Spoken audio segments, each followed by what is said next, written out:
Hi, Pete Valera, physical therapist assistant and personal trainer here at Reliant Medical Group. What I'd like to do today is share some creative and simple ideas that I use to help me get back on my feet and in shape after a chronic illness, reconstructive surgery after this chronic illness, and just recently open heart surgery for aortic valve replacement. All of this was done with little to no equipment at home, which is kind of where we find ourselves right now, is at home with little to no equipment. Okay, first, what I did is I broke the exercises up into three categories. Leg and hip exercises, which is anything below, actually is the waist and below. Pushing exercises, and pushing exercises are any exercise where the elbows are coming away from the body. And then pulling exercises. And pulling exercises are any exercise where the elbows are coming towards the body. So that's first. Second, what I did is I just remembered, muscles, they don't have eyes and they don't see the resistance that you're putting on them. So the resistance that I used was body weight exercises, manual resisted exercises. I have dumbbells that I utilized at home, but if you don't have dumbbells, you can utilize gallons of water.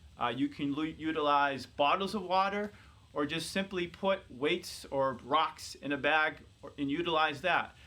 Your body, like I said, your muscles, they don't have eyes. They don't recognize the resistance that you're putting on them. And then thirdly, what I did is I used compound exercises. And compound exercises are just exercises that involve several muscle groups, and those muscle groups, they cross over two joints. Today, what I'm going to do is utilize three exercises, or three compound exercises: squats, which would represent the leg and hip exercise, push-ups, which would represent the pushing exercises, and then rows, which would represent the pulling exercises. So let's go. Okay, so we're going to start with squats. And I'm going to utilize a physio ball today because it just helps with the smoothness of the exercise. If you don't have a physio ball, you can just simply put your back against the wall. This is a moderately easy exercise without any weights in my hand because it moves pretty smoothly. Now, to increase the intensity of the exercise, I can simply slow the exercise down. That's going to increase the intensity of it. So, with a squat, I'm going to stand with my feet shoulder width apart and far enough out that my knees aren't going to have an increase or a drastic angle at them. So when I squat, I'm going to simply just slowly come down and just below maybe 90, and I slowly come back up. Now, if I want to increase the intensity, I can slowly come down with a slower movement. I can get creative and pause at the bottom. Maybe I'll pause every even number and hold it for that count. So for 2 seconds, when I get to 2, I'll hold it for 2 seconds. When I get to 4, maybe I'll hold it for 4 seconds. So I can get creative with my tempos just to help to increase the intensity of it. I can use gallons of water to also increase the intensity of it. So I simply hold the gallons of water at my side, and I'm slowly going to come down with those and then back up.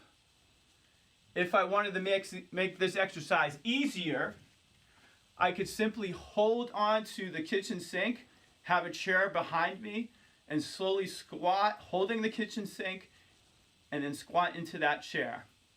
So that's just the squats, or just the leg and hip exercise that I utilized for today.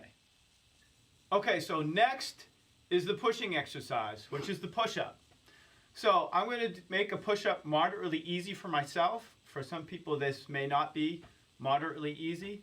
So I'm going to utilize a bench. Now, if I want to make the exercise real easy, I can do a push-up off a wall, or I could also do a push-up off the table.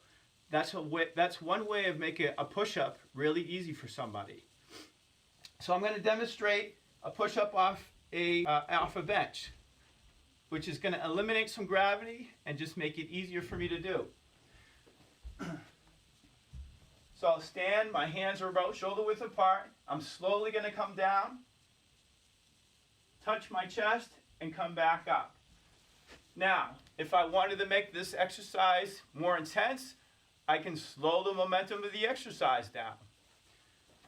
So, instead of coming down, maybe with a 3-second count, I'll come down with maybe a 4 to 6 second count. Maybe I'll pause at the bottom, then I'll come back up. That's one way to increase the intensity of the exercise. Of course, another way to increase the intensity of the exercise is to do a push-up on the floor. And if I want to maybe kick it up a notch, I'll utilize a band. I'll put the band around my back, hold the band to the floor, and do a push-up from the floor with the band. And back down. What this does is it gives me resistance on the way up and down.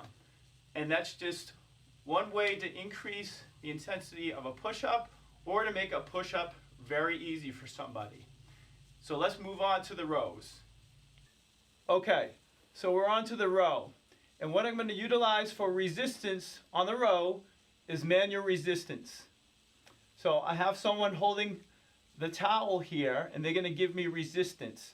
So as I'm pulling, they're giving me resistance as I'm pulling, and I'm going to pause, and then now they're going to be giving me resistance on the way back as well. So I'm getting resistance through the full range of motion with this row. Now, I can again get creative and increase the intensity of the exercise simply by holding it here. Maybe I'll hold it every 2 seconds. Maybe I'll hold it every odd number. So, you'll pull again, and then I'll come back, and that's the row. Okay, I typically would go through these 3 exercises for 3 sets, meaning 3 times in a row, and I usually did them 3 times in a week. And I'd use 1 to 3 sets, like I said, 3 times a week. And I hope this helps maybe some of the boredom out there if you're looking to exercise or getting started with the resistance training. And stay safe and good luck.